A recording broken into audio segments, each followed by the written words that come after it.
Liberalism has been so pervasive and dominant in recent years, it's pretty much the de facto worldview of the average Westerner.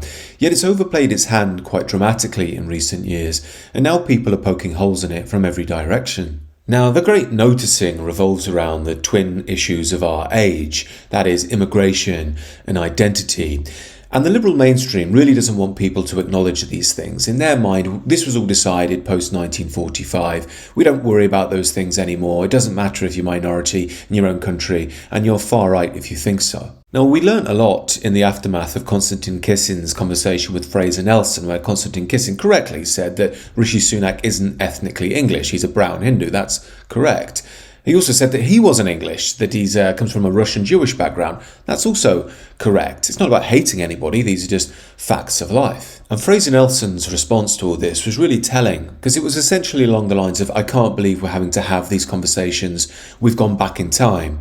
And it shows how the liberals think about the world. They imagine the quote far right to be this evil, ghoulish spectre that can just take over people's cadavers and become an animating force leading to some disastrous hellscape. Yet in reality, the reason nobody really cared about issues like English identity 20 or 30 years ago was because England was pretty much 95 to 96% English. If John Barnes, for instance, played for the England national football team, most people wouldn't really care. They'd be like, yeah, he's English, whatever.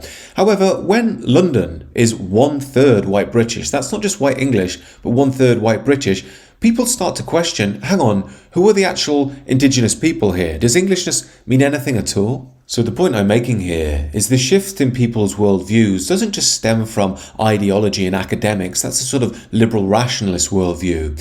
It occurs when real changes happen in the world, to people's cultures, to their nations. It changes how people think. And this is getting so widespread now, it's even affecting people like Joe Rogan, a famous nuance bro who tends to be in the centre. A thing when an all-white country wants to stay all-white, where people get very nervous of. If you have, let's say China. Like, China is Chinese people. We all agree that it's filled primarily with Chinese people. Yeah. There's people that live there from all walks of life, all over the world, but it's mostly Chinese people. If China had decided that they wanted to remain Chinese and stay Chinese, and that being Chinese was very important to what China is, no one would have a problem with that. Yeah. When a country like Poland does it, you're like, oh, those white people, they want to keep everybody out. They want it to be all white. Yeah, and because that's post-World War II. That's post-Aryan race talk. That's post-Nazi stuff.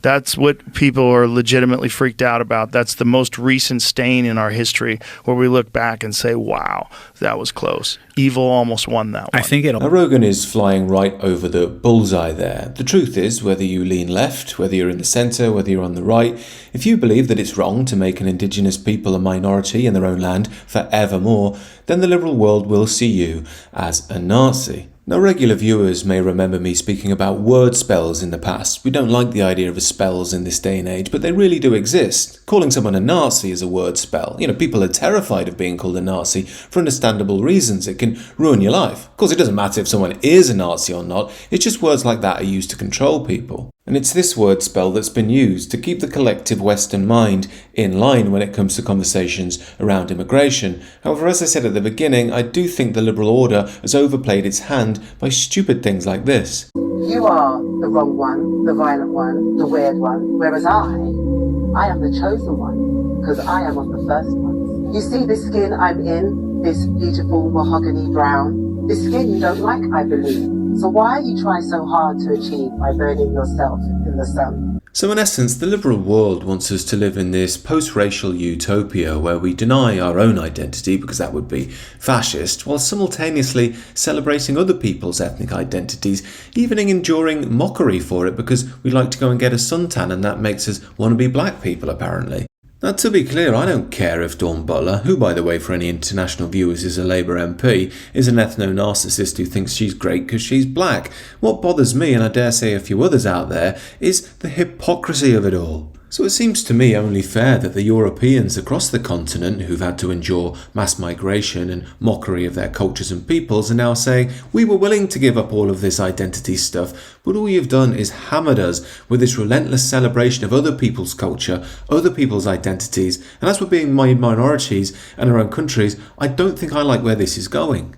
All this is due to a very disjointed and messed up worldview. Talking of a disjointed worldview, here's Rory Stewart in response to a tweet from Elon Musk recently stating, what is Musk's problem? How did a geek with a troubled childhood become entrenched with promoting violence?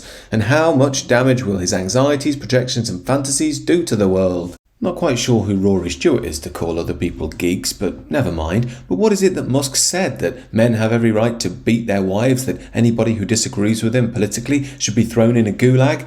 No, it was this meme that simply reads, you can't truly call yourself peaceful unless you're capable of great violence. If you're not capable of violence, you're not peaceful, you're harmless. Important distinction. So essentially Musk is just repeating a basic masculine truism about life, and Rory's got his knickers in a twist. Incidentally, Musk is correct here. It's a harsh truth of life that someone has to be capable of using force in order to defend themselves and the vulnerable. If they can't use force, they'll just get walked all over and the innocent will be destroyed. In many ways, the archetype of the good king is he who can use force wisely and justly for the collective. But sheltered Etonian liberal elites like Rory Stewart don't have to worry about things like this. It's why they don't care about mass immigration either. It's also why figures like Stewart are happy to play the tough guy when it comes to Vladimir Putin. It's not his children he wants to go and die over there in Ukraine. It's working class whites, those evil far-right bigots he expects to go and get their limbs blown off. Incidentally, on this note, across the Twitter sphere you're finding people noticing a shift in rhetoric from our Western leaders of late.